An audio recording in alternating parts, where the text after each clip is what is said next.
प्लासी की लड़ाई में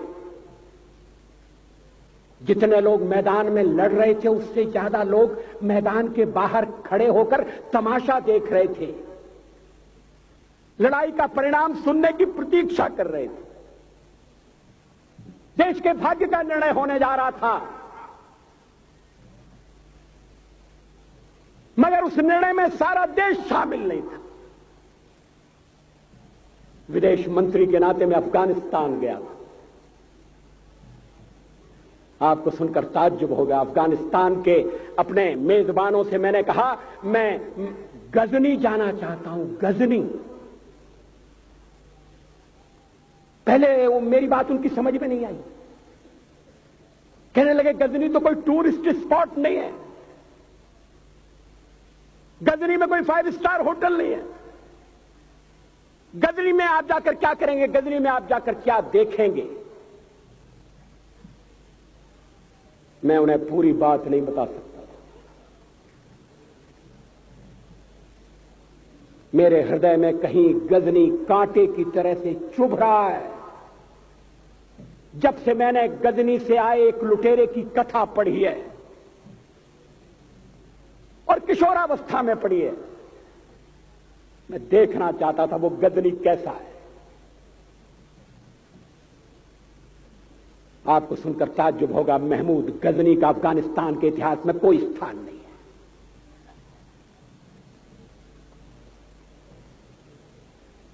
गजनी छोटी सी जगह है, छोटा सा गांव है।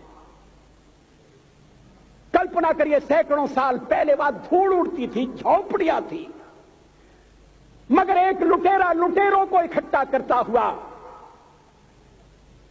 सोने की चिड़िया को लूटने के लिए चला आया।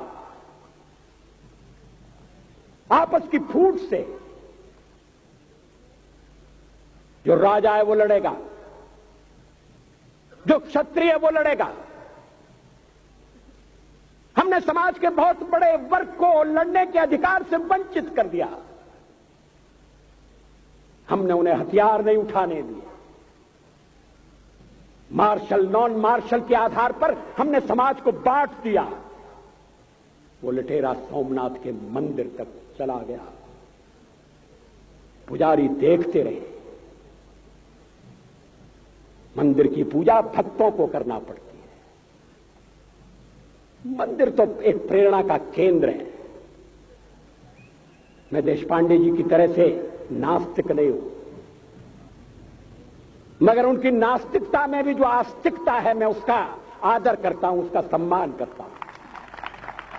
वो जिस आत्मविश्वास से नास्तिक होने की बात कहते हैं, तो मैं उनसे कहना चाहता हूं वो सचमुच में नास्तिक नहीं है। जिसकी आस्तिकता है, जिसका विश्वास है, वो नास्तिक कैसे हो सकता है? विश्वास किसमें है ये बड़ी बात नहीं है, विश्वास है या नहीं।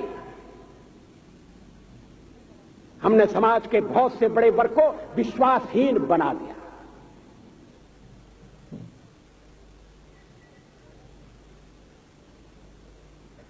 लोगों ने हथियार नहीं उठाए, वेद पढ़ने के दरवाजे बंद कर दिए। इसलिए हम पादाक्रांत हुए। अफगानिस्तान में मैंने एक बात और देखी। मुझे जिस होटल में ठहराया गया उसका नाम था कनिष्क। अफगानिस्तान एक मुस्लिम देश है। मुझे बड़ा ताज्जुब हुआ। मैंने कहा कनिष्क यहां कहां से आया? तो मेरे साथ अफगानिस्तान के विदेश मंत्री थे। मैंने कहा कनिष्क आपका कौन लगता है? कनिष्क से आपका क्या संबंध है? कहने लगे कनिष्क हमारा पूर्वज है, कनिष्क हमारा पुरखा है। He was one of our four father. मैंने कहा तब तो हमारे आपके पुरखे एक हैं। अफगानिस्तान के लोगों ने उपासना पद्धति बदली है, संस्कृति नहीं बदली। आज के भारत के परिवेश में यह सुनने के बाद थोड़ा विचित्र लगता है। हमारे यहां तो धर्मांतरण के साथ राष्ट्रांतरण होता है, ऐसा दृश्य दिखाई देता है। पड़ोसी देशों में ऐसा नहीं हुआ। अभी राम जन्मभूमि का मामला चल रहा है। एक विदेशी आए, कहने लगे राम जन्मभूमि का क्या झगड़ा है। हमने कहा इस पर विवाद हो रहा है कि श्री राम कहां पैदा हुए थे, और जहां पैदा हुए थे वो स्थान उनके मंदिर के लिए प्रयुक्त किया जाए या न किया जाए। वो इंडोनेशिया से आए थे, वो मुसलमान है। कहने लगे हम तो समझते थे कि राम के लिए सारे भारत में आदर होगा, सम्मान होगा। हमने कहा ये आपने कैसे समझा। कहने लगे आप तो इंडोनेशिया आ चुके हैं, इंडोनेशिया में बहुत से लोगों ने इस्लाम स्वीकार कर लिया, मगर श्री राम को विस्मृत नहीं किया, श्री राम को भुलाया नहीं। इंडोनेशिया के बाली द्वीप में 1 महीने रामायण की लीला होती है। मैं उस समारोह में जा चुका हूं। उस समय भी विदेश मंत्री मेरे पास बैठे थे। मैंने कहा ये रामायण ये क्या हो रहा है। मैंने कहा एक्सीलेंसी ये मंच पर क्या हो रहा है। कहने लगे एक्सीलेंसी आपको पता होना चाहिए। हमने कहा मुझे तो पता है मगर मैं जानना चाहता हूं। कहने लगे ये रामायण है, ये राम है, ये लक्ष्मण है, ये सीता है। हमने कहा इनसे आपका क्या संबंध है, आप तो मुसलमान हैं। कहने लगे हमारा संबंध बहुत पुराना है, हमारा तब का संबंध है जब हम मुसलमान नहीं हुए थे। थाईलैंड की राजधानी अयोध्या कही जाती है। थाईलैंड के राजा को आज भी राम कहा जाता है।